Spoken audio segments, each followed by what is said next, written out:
Welcome to Burlap Teachers. Enjoy the video. In this video, I will explain how to use a Jasper circle jig.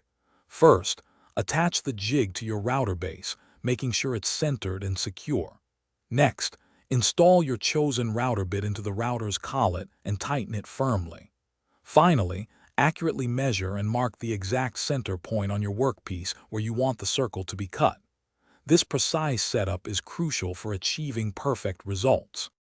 Now, let's set your desired circle radius. The Jasper jig has clearly marked holes for various diameters. Select the hole that matches your required radius and insert the pivot pin. Once the pin is in place, carefully secure it into the center point you marked on your material. This pivot point will guide your router for a precise circular cut. With your radius set, it's time to make the cut.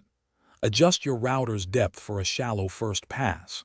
Start your router and move it clockwise around the pivot pin, applying steady pressure. Make several light passes, increasing the depth slightly each time. This method prevents tear-out and ensures a smooth, clean circle, especially with harder materials. After completing your cut, carefully remove the router and jig. You might find some slight rough edges. These can be easily cleaned up with fine grit sandpaper or a flush trim bit.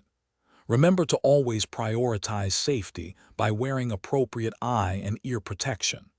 A great tip is to practice on a piece of scrap wood first to get a feel for the jig and your router. Thanks for watching. Consider subscribing if this video helped you.